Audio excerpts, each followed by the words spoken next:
What's up, Spellslingers? My name is Garion John Wells. I'm Drew Flitton. And I'm Cory Janibagian. And this is Untap Upkeep. Drink. Beer up.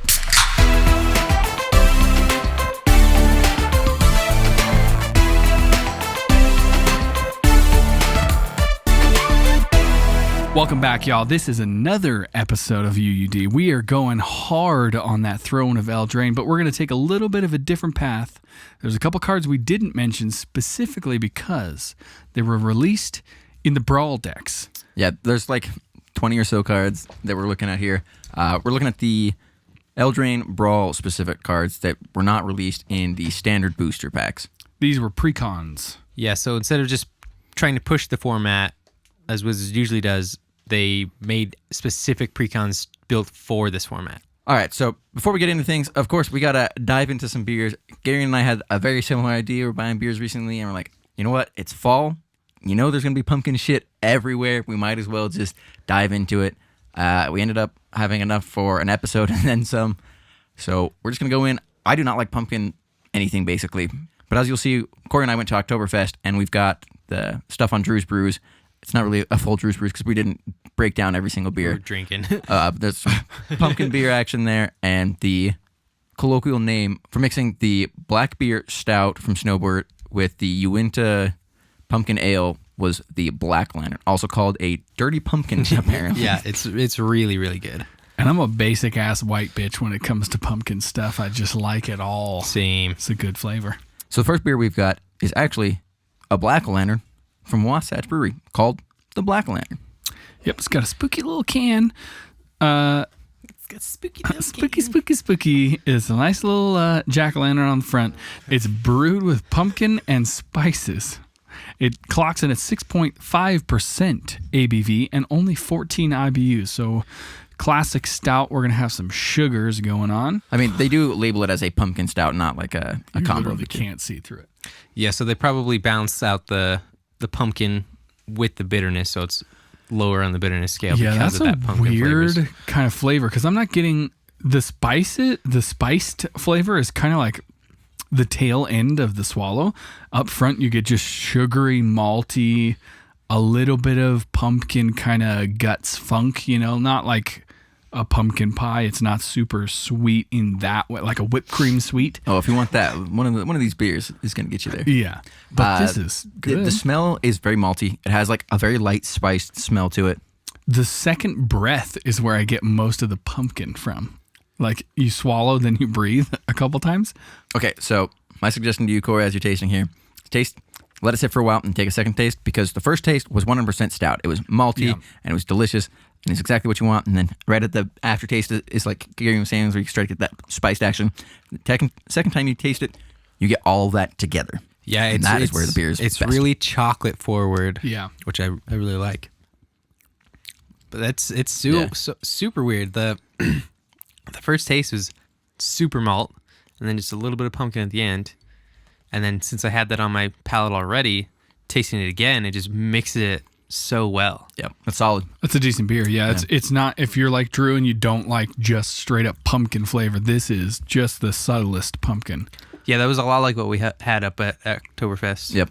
The stout was overpowering like the bad part of the pumpkin, and you get just the good spices. Instead of the cloying sweetness that a lot of pumpkin ales suffer from, you get the malty sweetness that the stout has. All right, the next one we have here is from Dogfish Head Brewing. We had one of their beers on the green episode, I think. I think so, yeah. So this is the Pumpkin Ale. It's 7% and 28 IBUs. This one, it's a lot like the pumpkin stout in that it has a lot of malty sweetness to it, but nowhere near as much as the Black Lantern did. Yeah, it's way cleaner. Yeah, I think it's a really good balance between the malty sweetness and sort of that spice that you expect from a pumpkin ale. I think this is a really good, a really well balanced one. That almost just tastes like a kind of a spiced amber. Yeah, or like a Belgian. It's kind of got some of that funk to it. Yeah, it reminds me more of like a saison. Yeah, where it kind of reminds of like a pumpkin pie saison. Like that's the smell that I get off of it immediately. Some of those weird fruity notes. Pretty pumpkin forward. It does taste like a pumpkin saison. Yeah. That is where I'm going to label this one. Yeah, I really like it. It's not terrible, but it's more what I expect out of pumpkin beers. Yeah, it's Yeah, if definitely you're more of a searching for classic pumpkin. one. Yeah. Okay, Drew, you had the Elysian. Yeah, so beer. Elysian is another brewery that we fucking love. Yeah, Elysian's great. Keep going back to them. We've got the Night Owl Pumpkin Ale. It's 6.7% and 19 IBUs. So this one I grabbed because I didn't see that it was made with actual pumpkin. I said that it was made with pumpkin seeds. Turns out it's made with both. But so you got pumpkin. Actually, I do want to read this one. It's pretty nice on here. It's our original pumpkin ale brewed with pumpkin, roasted and raw pumpkin seeds, and spiced and conditioning with nutmeg, clove, cinnamon, ginger, and allspice. Ooh. So they just throw in the whole mix in there. They're Sounds letting like you know they what's got going the on. recipe. Yeah. I think that one. Oh, that smells nice. I think that one has the best color of any of these. Yeah, it's right in between the black lantern and the pumpkin. The ale. cinnamon and nutmeg are just overpowering smell. It's that pumpkin taste for sure. But I really like the earthy, nutty tones that you get from the pumpkin seeds. I think it's what pumpkin beers need to like actually enhance them to a higher depth of flavor than just like the crappy sweetness from and just pumpkin. like sweet instead of just sweet and spice. Has some more depth to it. Yeah, it does have like the cinnamon is 100% there. I can taste the cloves, tiny hint of ginger in there. Oh god, it smells delicious. Yeah. It smells like cinnamon buns. Yeah, it's like cinnamon, nutmeg all up in there. But the earthy tones that you get from the pumpkin seeds really adds a lot to it. That is crazy. It really does taste like the pumpkin seeds. Like if you roast them yourself, Yeah. which my family loves to do. Yeah, you roast with a little bit of salt. Yep. Some papitas. We throw some pepper on there. That is Ooh, yeah, that extremely good. that spice smell is so good. Yeah, this is really easy to drink. And the last one we have here, yes, we got 4 beers The today. big boy. Boom. This is one that you get to share. It is the Rogue Pumpkin Patch Ale, 6.1% and 25 IBUs. And they actually gave us the SRM, which is the standard reference method, and it's at 33. So this one smells 100% like a pumpkin pie. This is pumpkin pie in a can, or I guess bottle. Somewhat dark.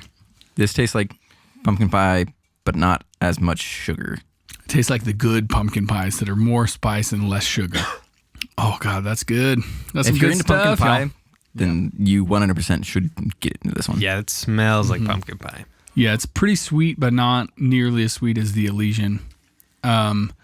Earthy, but not like the seeds or anything like that. It's just straight up pumpkin and spiced with just that hint of like lingering malt. Yeah, that's kind of like that squashy kind of taste from pumpkins. Yeah, it's extremely smooth. Yeah. All right. So now that we've each got a beer and a third to split amongst us, I think one of you guys can have most of my third. I think one thing to note is that we did say that these beers are higher on the alcohol scale and that there's 6 to 7s, and you can't taste any alcohol. in any of I guess these. that's a really good point to bring up. all right, Corey. So what are we talking about today? Today we're talking about Brawl. Let's fight. So We actually got to play these decks. yeah, so we played these. I bought the set of 4 so that we could play them.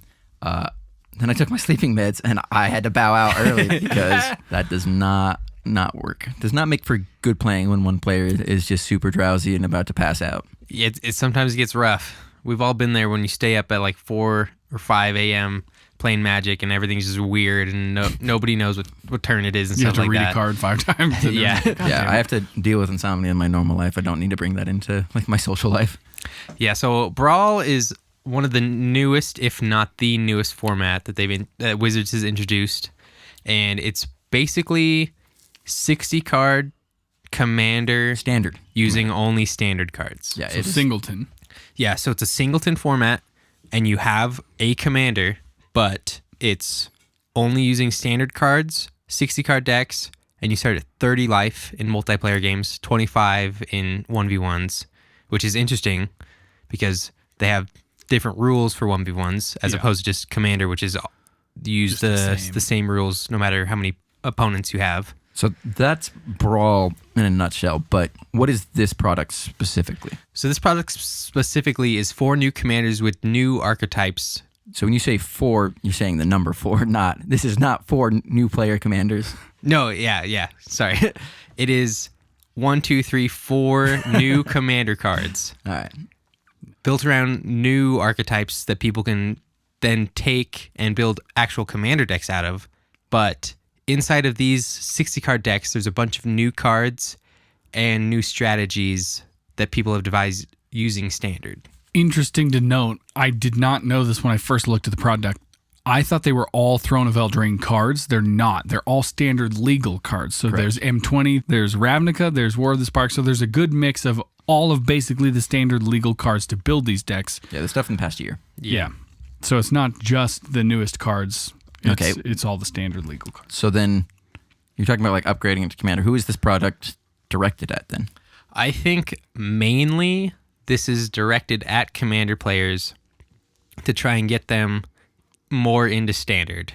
And if there's one thing that I don't like as a Commander player, it's playing standard and keeping up with all of the decks. 'Cause having to buy new cards every couple of months because as sets rotate, it's just too much sometimes. And that's why an eternal format like Commander is just so accessible to everybody. Yeah. What I will say though, and this is coming from someone who has a backlog of cards, for some reason I've gotten a little more sympathetic with the standard players in that you don't have these crazy boogeymen archetypes that just linger forever. You don't have to deal with Snapcaster Mage every fucking place you go. You know what I mean? So it is kind of nice to have something that hopefully balances a little bit as things rotate, new things happen, and you have to find new ways to fight things instead of just facing the old strong cards. To be fair, though, when Brawl first came out, they had to do an emergency banning for Brawl because he was just exactly that. He was the boogeyman of the format. Yeah, I think like Aaron and Drew were saying, that's one of the high points of standard is that the meta is always shifting, so you're always trying to find the next best thing. But it also is the worst part about Brawl is that you can't just keep a deck. Like your deck has to change. You can't even keep the same commander. It's limited. So there's an article that WotC put out called "Inside the Throne of Eldraine Brawl Decks," and in there, Melissa Del Toro was one of the people that developed the deck, and she was part of the play design team, I believe. And so what their goal was to figure out what cards work and then design new cards to fit whatever the deck was lacking and actually make new cards for the set. And so what she says is, our main goal was to get people to play more Brawl. Brawl offers a much different experience than Commander, uses a smaller card pool, and has a lot fewer cards to compete with, which is what Gary was talking about with the small card pool. Plus, it's a great starting point for Commander or Standard decks too. And so that's kind of the idea with the decks, is that they're just trying to get people to play Brawl. And I think that the lifespan of Brawl depends on this product. I think that this is going to be the pivotal moment of whether or not this is a failed format or not. Is this another Tiny Leaders? Right, because I think that's kind of what happened with Commander too. Is Commander was gaining speed, but it wasn't necessarily the most popular thing. And then WotC came out with products that people said, you know what, I don't have to think incredibly hard to make these crazy cool decks. Wizards gave them to me and I can play them. So this probably is what Brawl needs if it's going to take off.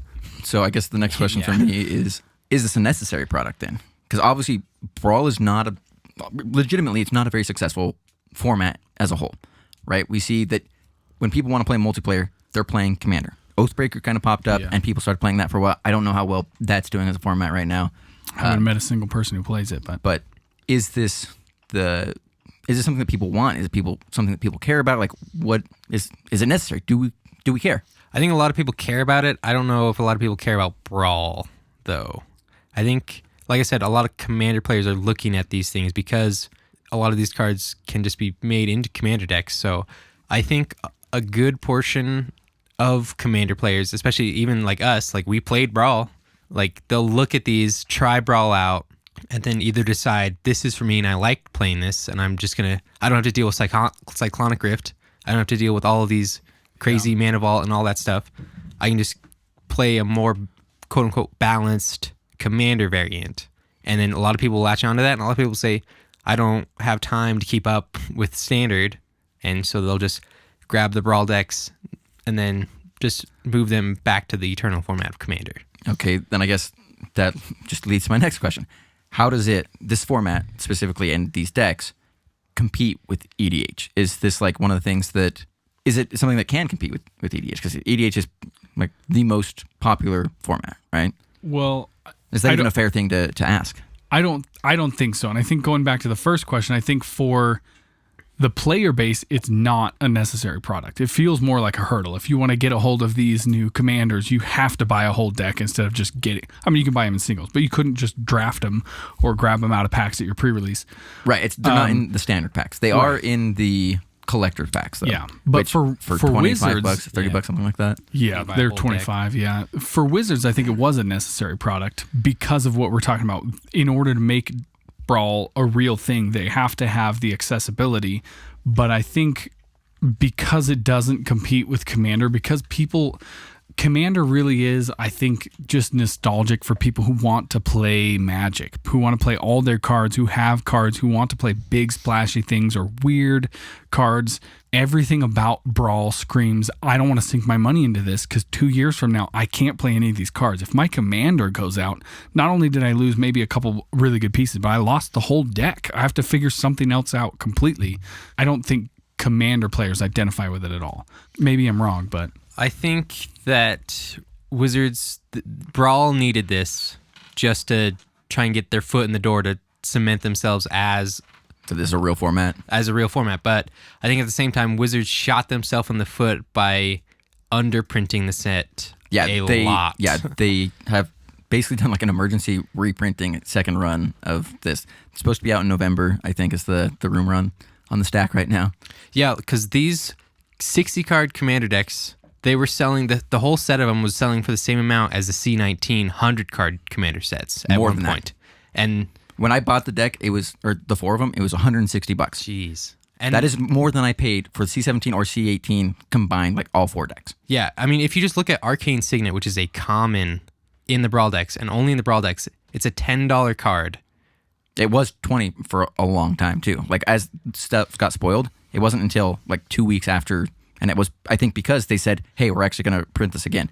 But Arcane Signet was like 20, 25 bucks. Yeah, Each of the commanders was also 20, 25 bucks. It was prohibitive for anybody trying to get into the format because you couldn't buy the decks without shelling enough money to just buy a whole commander set. Yeah, when like the stock just flew off shelves everywhere. And so the price on these started to go up. I paid 160, which is, for me, overpaying for these decks, right? I personally think that that's the exact type of thing that Commander players dislike. Oh, absolutely. They specifically see the corporate kind of environment of what you have to do it to make money. I'm not saying WotC's a bad company for doing, but that's exactly what people who have all these cards don't like. They're like, it's just it feels like a money grab. Like I have to buy 60 cards when I want 2. But also, you look at, to me, I'm comparing this to Commander Anthology because it's a product that got overpriced immediately because there wasn't enough supply. Like I've seen the full, like all 4 of them being sold for $200 online, and people are buying that because that was the only way you could get it. Yeah. And so I bought it for us to play as four decks and to play them as is, and that's the experience that I was going for. And I mean, we'll talk about it in a second here, but yeah, I just think that like using the Commander Anthology as an example, like that is for collectors and people that want the decks. This is for trying to get people to play a new format, and if it's just way too expensive, if they didn't believe enough in the format to print enough for everyone to have, that I don't see why they're trying to get a new format started that they don't even believe in. Yeah, that's but a fair argument. The demand shows that, I don't know if people want to play Brawl, but they want these cards. They want the product. Yeah, I mean, if you just look at Commander sets, like Commander sets still sell regardless of when they were printed. So as we move along this list here that we've got, I want to kind of talk about the hype versus the actual results of these decks. How do you think the power level of these decks stacks up? What do these decks mean for players? I think that we should separate hype from power level because I think that those are two different conversations. That's what I'm saying. About. We have to compare the two because it was quite hyped. Well, no, I'm saying that I'd like to have a different conversation because the hype was real for these, right? Like the first one that got spoiled, the first 2 cards were Tulane and the Arcane Signet, right? And so it's just like months before holy the set shit, even came out. We just got the best Signet that's ever been printed, probably the best 2-mana ramp spell in Commander.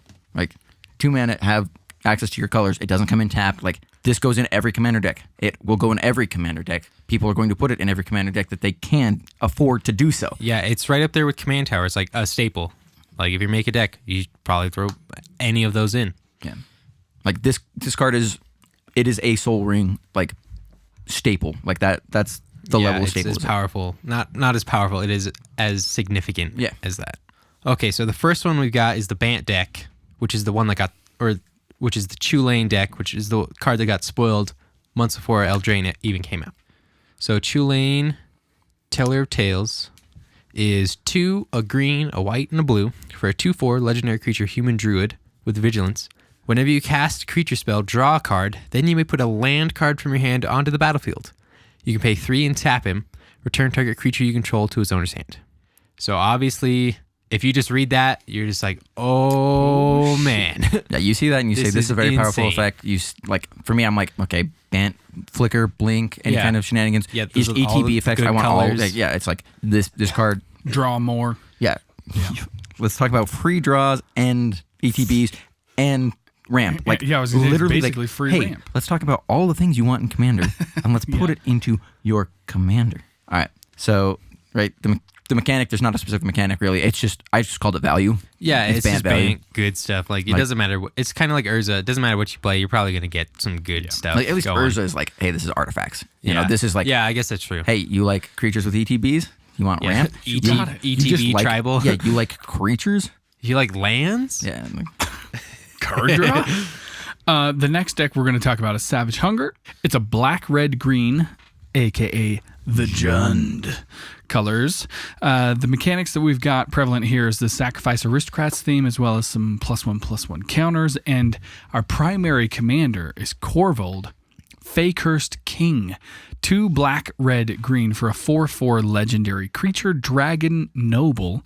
He has flying. Whenever Corvold Feycursed King enters the battlefield or attacks, sacrifice another permanent.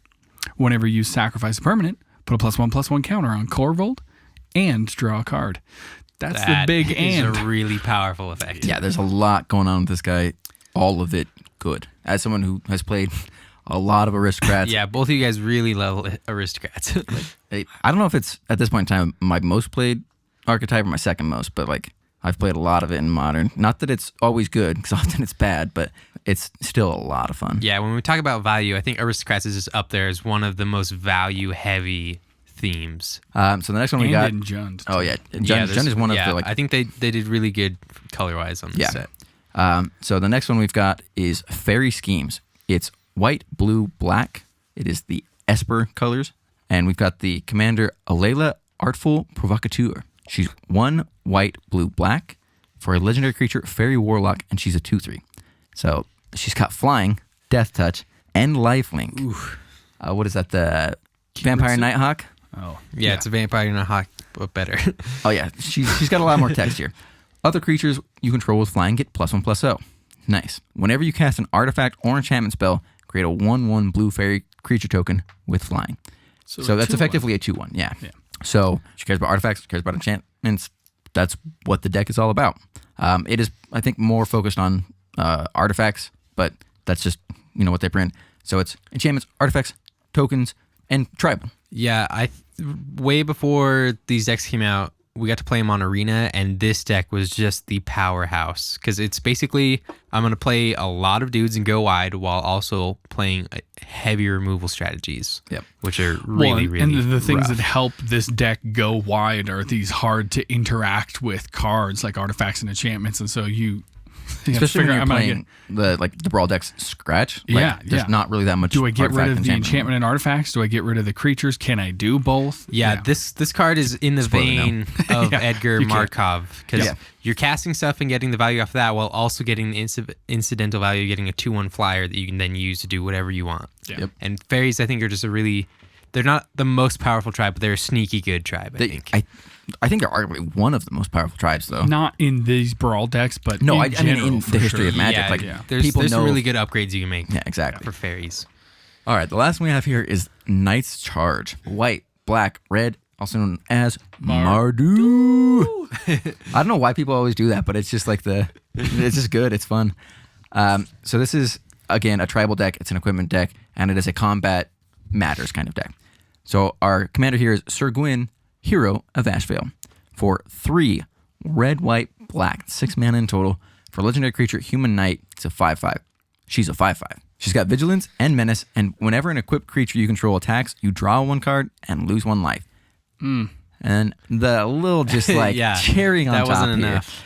Equipment you control have Equip Knight 0. That is 0 mana to put the equipment on the knight. Yeah, so obviously it's super equipment heavy and combat focused, but it's also, like Drew was saying, that knight tribal, which has gotten a lot of support in the last few sets. Yeah, I was really, really annoyed that this was one of, like when they spoiled her, I was pissed because I knew that, guess what set is rotating out that had a shitload of knights? Dominaria. Dominaria, it had so many good knights. I'm just like, why are you, this is the wrong time to print this card. I know. But that might have been a balancing move because there were so many good knights, but at the same time, it's like, I want to use all these good knights. it was, I know, it was like a blue balls kind of thing. Like, I'm so excited to play this. It's like, oh, all of the cards that I was excited about, the cards that I have experience with, are leaving. They're gone. Yeah, which I think we can sort of harken back to one of the problems with Brawl is it's a standard environment. Yeah. All right. So now we can finally, we've talked about the cards. Gary, you want to talk about power level? Yeah. I mean, we've been hyped up, and I think art-wise, we all know, we talked about it already. Throne of Eldraine is incredible. 10 out of 10. Lore and story-wise, super good. Oh, yeah, the flavor. It harkens back to all of us. It's only flavor. It's all flavor, yeah. But power level, and especially when we're talking about these pre-constructed decks and the commanders themselves, how does it sit? Does it measure up to what we thought? Does it fall flat? Where do we find this product even fitting in play for players? I think it depends on what measuring stick we're using. Because if we're looking at the decks amongst themselves, like I think the power level is fine for the most part. I think that there's in just 4 of us playing with the 4 decks. I think for the most part it's fine. I think that there's some balancing that goes between like just actual people playing the decks.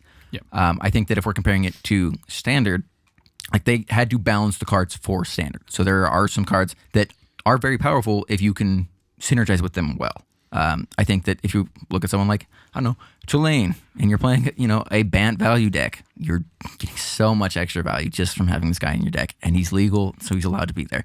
But I think that on his own, because he's going to be in your command zone, having 5 mana commander is sometimes taxing. Yeah, I think they did Brawl right by making all of these commanders either 5 or 6 drops, just because if there was a 2 or 3 drop with that was as good as these guys, I think it would have just screwed the whole format right from the beginning.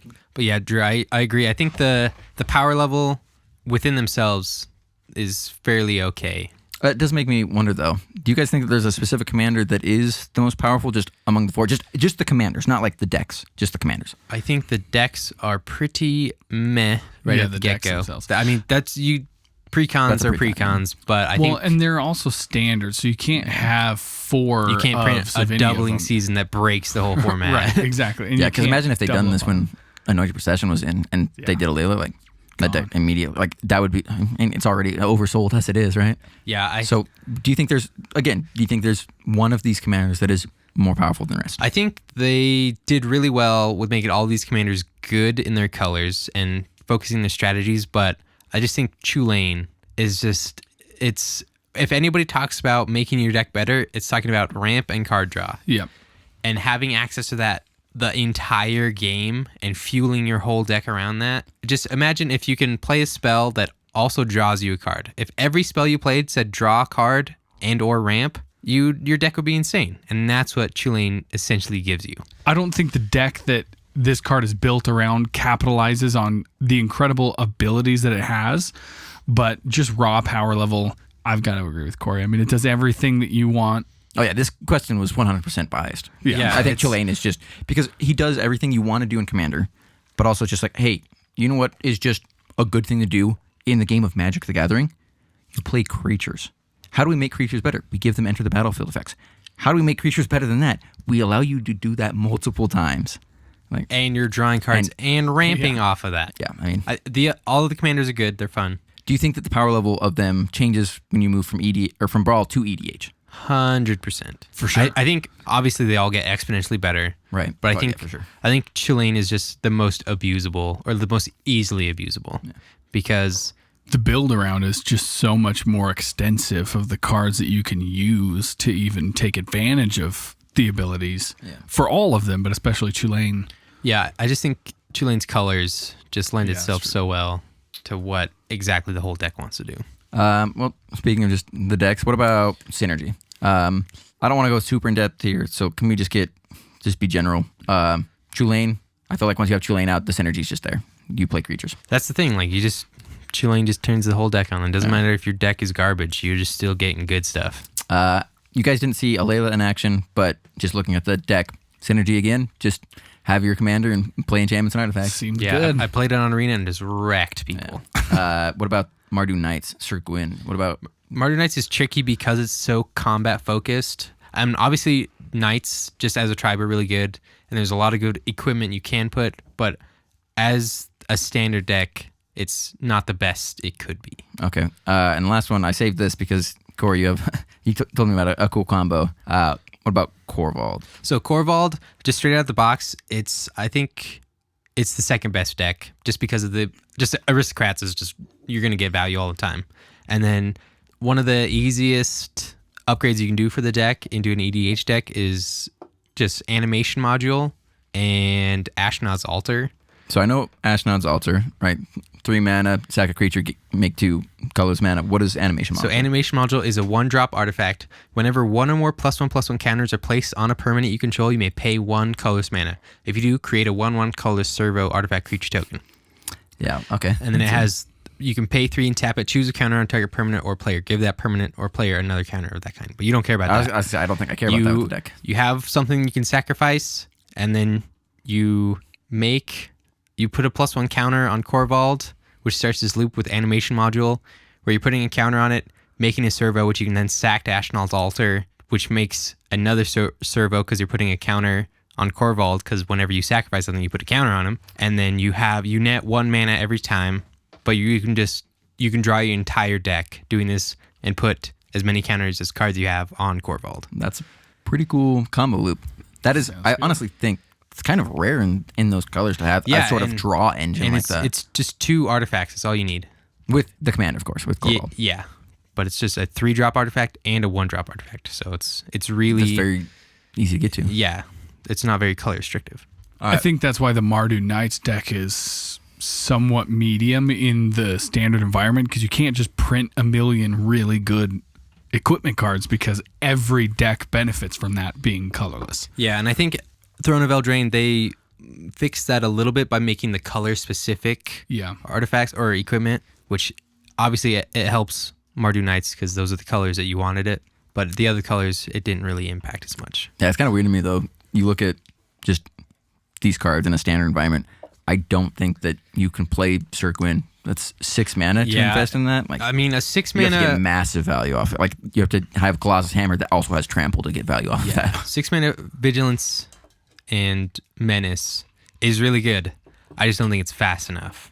All right, let's get back to these beers real quick before we Some pumpkins. get back to the rest of this episode. I got the Black Lantern here. It's solid. It's a spiced stout. That's the way I don't take much of the pumpkin. I think that's the accurate way to describe it. And I love stouts. Congratulations, you made a very good beer, Wasatch. Nice I job. give you 2 claps. Next, Yeah, I had the pumpkin ale from Dogfish Head, and I wouldn't say that it's just a generic pumpkin beer, but that's what it is, and it's delicious. If you like pumpkin, you should definitely try this one out. it is better than. Actually, I will say that all of these, aside from the Rogue, is significantly better than every other pumpkin beer that I've ever tried. Yeah. I think that we somehow lucked into a fantastic batch. I think pumpkin beers are really hit or miss because I think a lot of breweries just throw a lot of spice into their beers to try and make it pumpkin spice, which I think can detract from a lot of flavors. Well, not just that, but also just like the cloying sweetness that you get from it. Yeah, and I think these beers were brewed from the ground up with that in mind, to not have that sweetness, but have just a more just depth of flavor to them. Yeah, I think brewing beers like this is better, actually, if you have people who are into the sweet dessert beers and want to do the whipped cream on top, like, the Black Lantern kind of staple, that's fine, but don't make the beer super sweet already.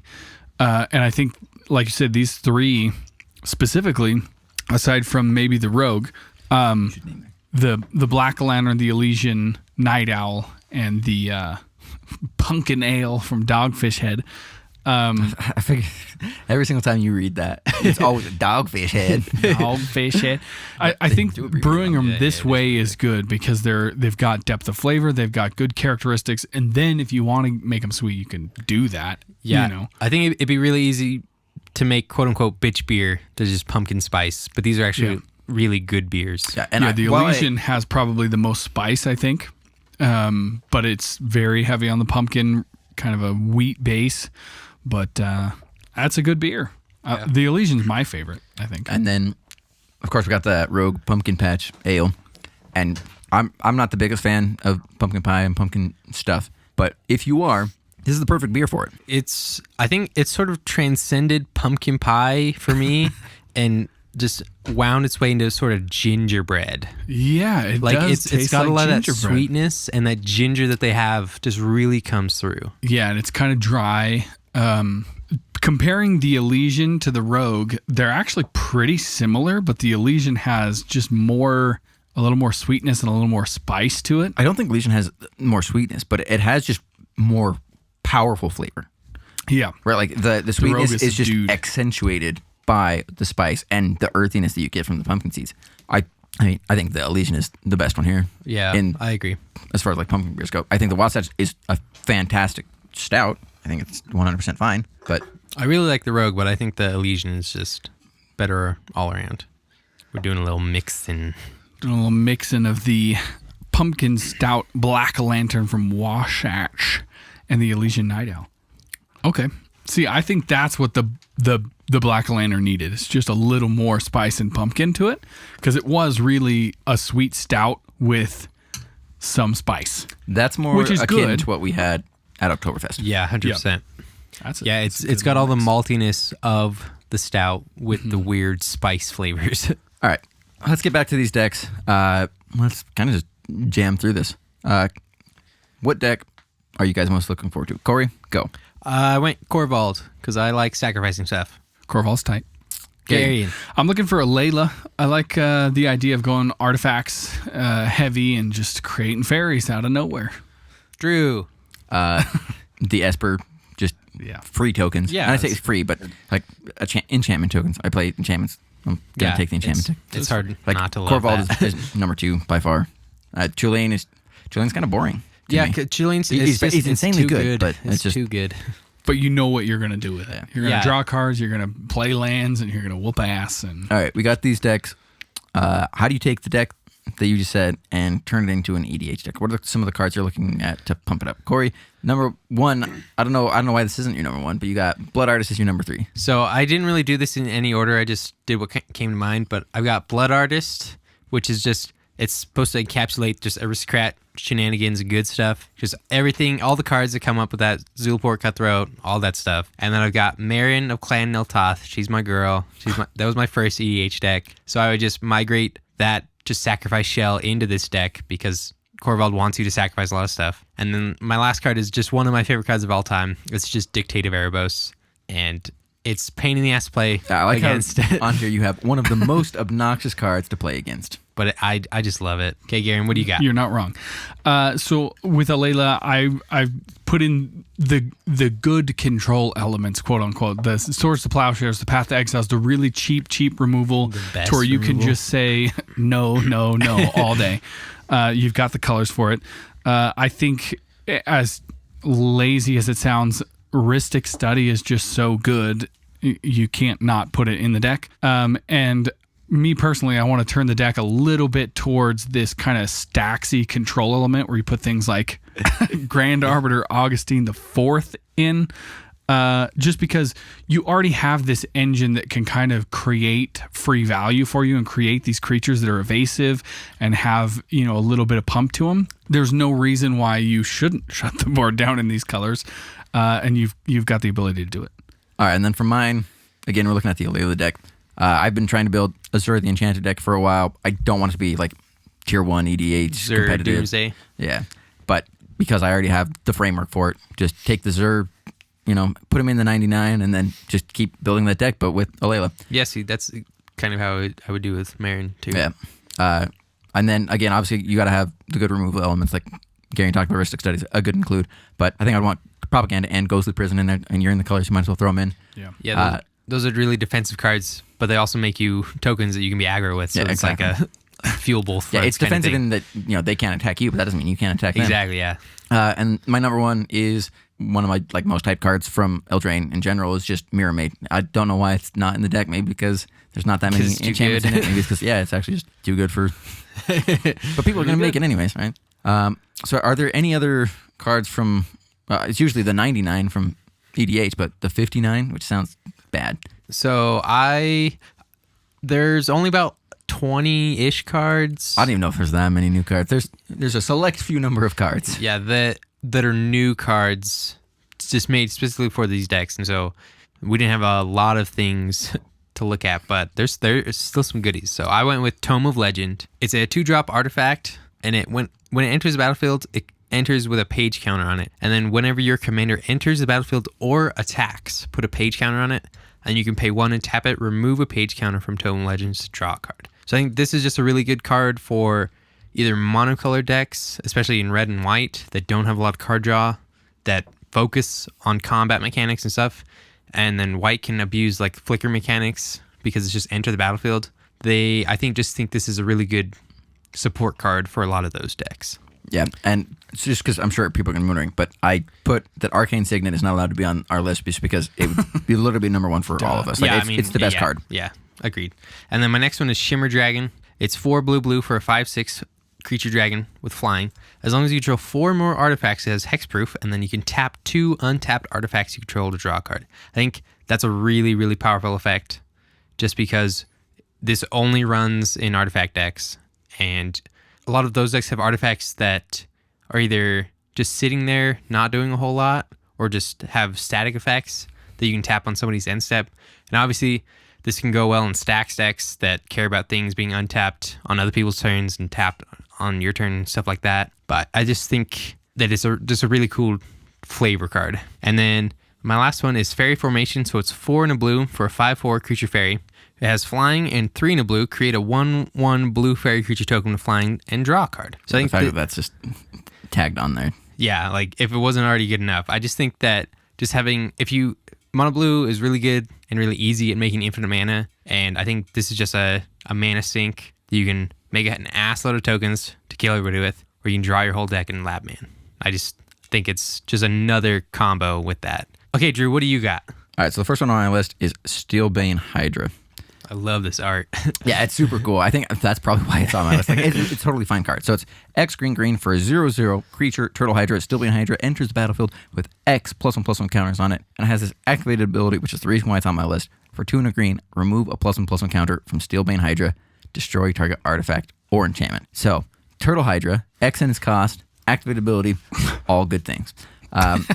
Especially Turtle Hydra. Yeah, but really, just you can slot this into basically any green deck, +1/+1 counter decks, big mana decks, just anything that struggles with artifacts or enchantments and is okay with having a big body to smash with if they don't need that. Yeah, I think this card is it's really scalable as well because you can play it as a 1/1 for 3 mana and then grow it bigger over time because that's probably what you want to do in +1/+1 counter decks, and then just keep removing counters and just blowing up stuff. Yeah, the threat of activation on this I think is very real. Yeah, it's like politics and things like that. And just I feel like for a lot of us it kind of is a little painful to add a card just to remove artifacts and enchantments, something like that.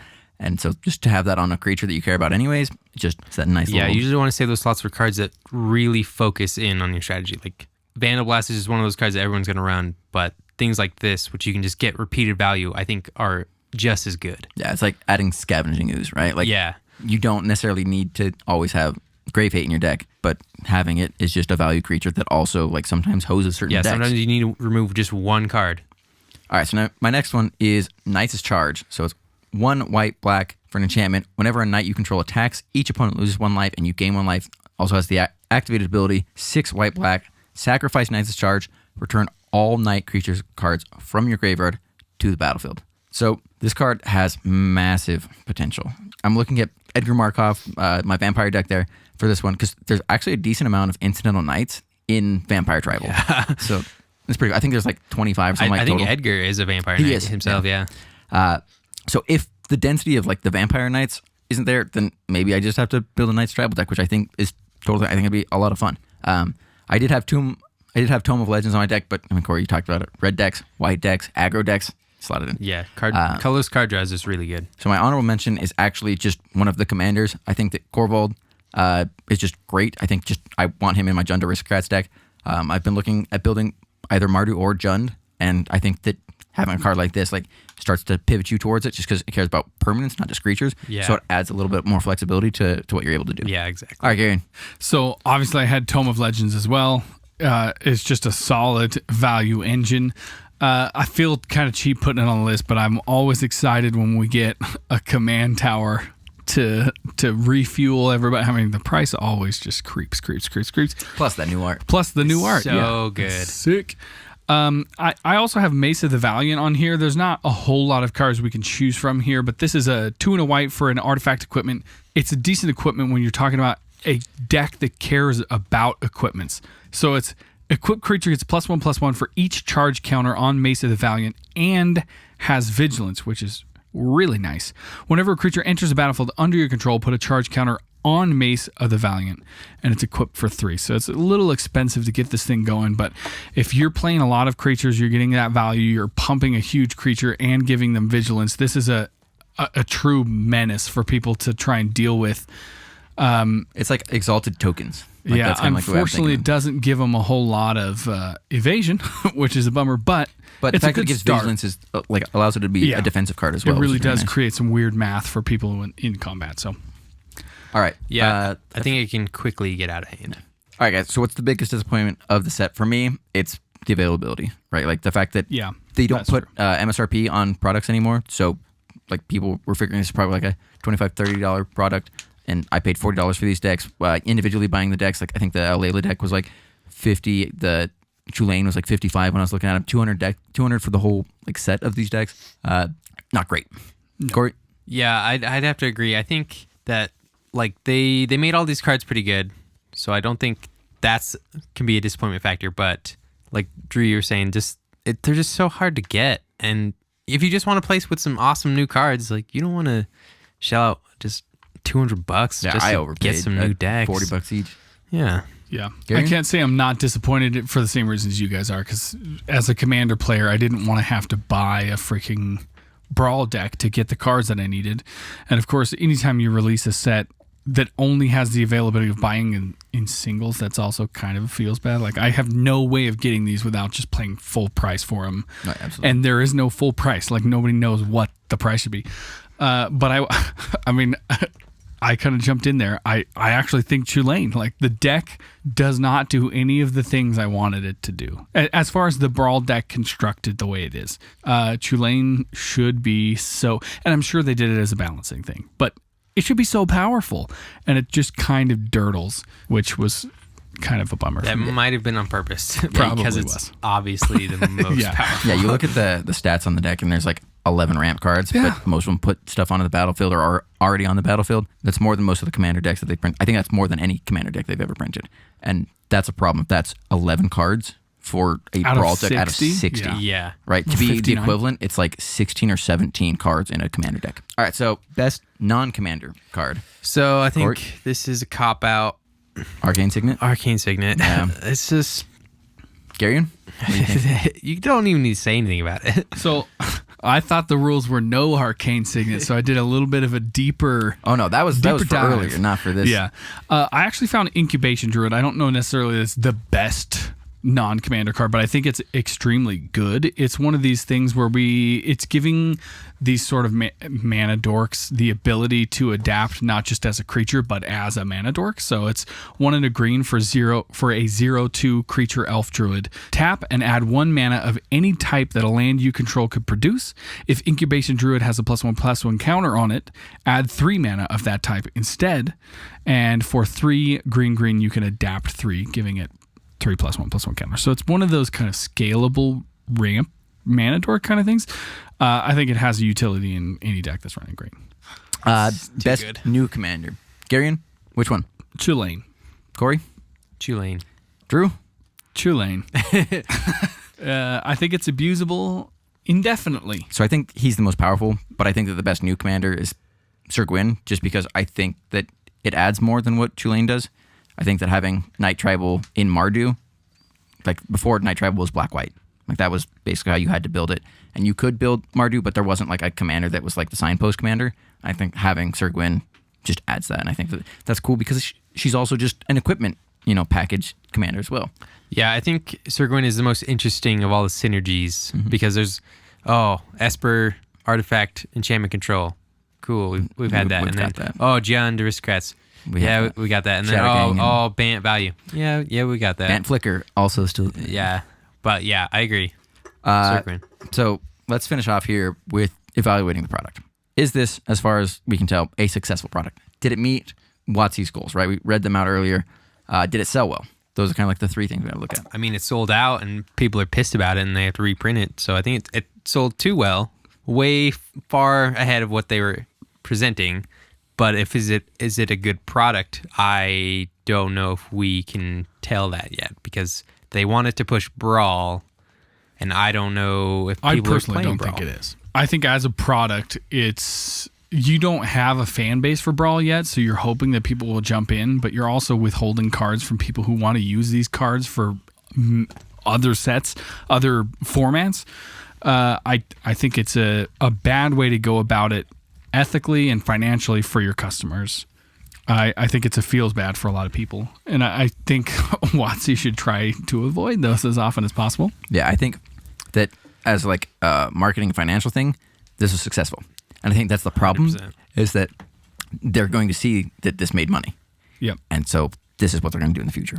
Yeah, it's just like box toppers and like the full art sets you can only get if you buy the whole set, stuff like that people still buy because they love it and they want the awesome art. Yeah, But it's just a I cash think there's grab. that's that underlying. We always joke about it, like in the play group, like addiction kind of thing. Like you do want these cards; they're really cool. But if they refuse to give you cards in a certain way without buying all of this other unnecessary shit, they know they're preying upon sort of the magic dudes who just want to get at all of it. You know what I mean? There's actually a really good video up from Tulane Community College. The professor did a really good video on the Eldraine collector's booster box thing that they were selling. And why you shouldn't buy why it. you shouldn't buy it. Exactly. And I think that is a video that you guys need to go watch because to me, the Brawl decks feel very much like that. Yeah. And maybe he's got a review on the Brawl decks and it's probably really similar, but go watch that.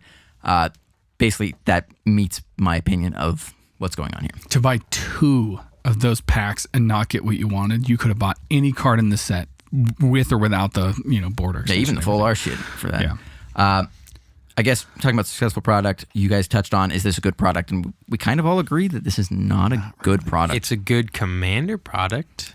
But it's not a because- commander product because the That's problem the is thing. that a commander product provides us valuable reprints, sometimes that we don't want per se. And a but- playable deck, which this is unfortunately not. I mean, it's playable in Brawl. Right, but not Commander Pro. No, I mean, you got to add 40 legally, cards. But yeah. but my last question here, I think, is the most complicated one. Have they set a precedence moving forward? Sadly, yes. But do we need Brawl decks for every standard set moving forward? Do we want them?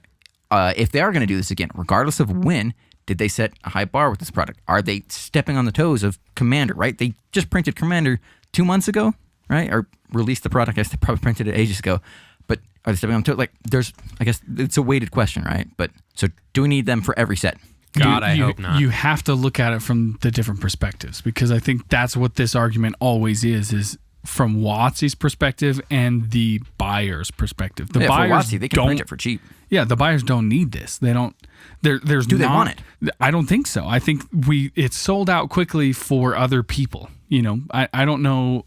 And maybe we're out of touch of the Brawl community. We don't play a lot of Brawl, but I just don't think we're out of touch with the Brawl community because I don't think there is a Brawl community. Yeah, I just don't see it. I don't see it as being a popular format. I think people don't go to a game wanted those store commanders. with 4 commander decks in their bag and say, "Hey, you guys want to play a game? Oh, you don't have a deck? I have decks." Yeah. You don't say, "Hey, who wants to play Brawl?" Right. Right. It's like I need to get my standard games in, my sealed league deck games in, my commander just casual games. Exactly. You don't. I think it's just better to, if you're going to focus on commander products, focus on commander products. If you really want to push standard products, but don't necessary. You don't have to try and make this extra money grab every year with another release that is specific only through this means. Yeah, I understand where Watsy's coming from, but I think they missed the mark. But a long shot. I mean, they made the hand Love over y'all. fist money, Right. but I think they did the people wrong. I guess that ties into the next part of this question, which is just, so if they are going to do this again, regardless of when, is this a high bar that they've set? I think Tulane obviously is like, yo, this has been insane. Like, this would be insane as a commander, let alone fucking in Brawl. Yeah. So is this product as a whole a high bar, or is this like something that can... I think personally that they have set a high bar, and I think that the problem is that they've set a high bar. The reason that they sold these was because they had a few really powerful arcane signet, the commanders, command tower. These things are what drove the selling of the product. And so now, if you try and sell this next year without these goodies, no one will buy that. See, the so thing now is you that I see have to that- have right. value for other formats. Right, but I It see just- that as Arcane Signet is the new Soul Ring, right? They're going to print, if they're going to do Brawl decks every year, they're going to have Command Tower and they're going to have Arcane Signet in it. I think that if it's a yearly product, that's going to happen. And if it happens to be for every set, which God, I hope it's not, because that's just... That's too much. It's way too much. Yeah. Yeah, I think a lot of people talk about the power creep, and I think Power creep is real. the power creep is extremely real. And I agree with Garion that the bar has been set, especially with just look at Tulane. Like, Yeah. that card is already so powerful. Like, if they try and even just match him or just even do better than that, then people are going to be frustrated because it breaks format. Or if they make commanders that are much less powerful than the ones that they did, then I think people are going to get really frustrated because they don't feel like they're getting the value that they want. Yeah. I don't really have anything to add. I think that, unfortunately, my last question is the question I think I directed more at myself. Is just, are they stepping on the toes of Commander? Absolutely. 100%. You don't print a card like Tulane in a Brawl deck just because you're going to try and push Brawl. Like, this is way too much in our face. Hey, this card, also good Commander. Play Brawl first, though, because we have this entire constructed deck. To me, that's stepping over the line, to me, is to print something like that with the idea that you're trying to get Commander players into Brawl. The idea is to push Brawl. That is what this product is meant to do. Commander is not really trying to push Commander. Commander already exists like as the strongest format. Like, you don't have to push that. All you have to do is say, hey, we've got this product, give us money. And that's what's going on. And With the problem Brawl, with it is that Brawl feels like they're trying to steer Commander players away from Commander to do this thing because it's quicker. I or don't it's think they're trying to steer standard. Commander players away from. I think they're trying to say you should play this as well as Commander. Right, but they're trying to get at that same group who likes that format. And the problem is that us Commander players, we gravitated to Commander for the Eternal. I think, And then they're taking it away from us. yeah, I think, Yeah. no, I really do think 80 to 90% of people who go to Commander don't go, I want really long games and a million fucking life I got to kill. They go, I can play any card that I've ever owned, pretty much. And so now they're saying, hey, you really got, the only way you can do this is if you buy these decks and you got to play this format. And, oh, by the way, you're going to have to buy new decks every year or 2 years, and it just does. It does feel like they're trying to sort of undercut what Commander is. Well, I feel like if in they're gonna order do- to create a more profitable. Right. I feel like if they're going to do a set like this, you don't do it 2 months after you just released Commander. Mm-hmm. Yeah. That like, for me, that's stepping heavy on my wallet, right? Like, Yeah. put the 6 months after. Like, space this out correctly. Don't do this. Yeah, I think if you just look at a set like Dominaria, like, I think they did it well by just having lots of legendary creatures, which opened a lot of different options for people. And then you could build those commanders sort of into the Brawl environment. And Yeah, I just- think that's the correct way to do it. Instead of just having, hey, here's a product that you need to buy because these are the best cards for this format, and these are the cards going forward for this format, instead of just building the format from what was already there. Yeah. Yeah, I mean, I think that's. I mean, As harsh what as else it is, can that's we? correct. Yeah. Yeah. What else can we say about it? I think they tried and they missed. Yeah. All right. Well, we clearly have opinions on this, but let's wrap this episode up here. Elysian, best beer Yeah, I think beer of the Agreed. show Yeah. goes to Elysian Night Owl. for sure. Best commander, Tulane. Tulane, yep. Best card, Arcane Signet. Yeah.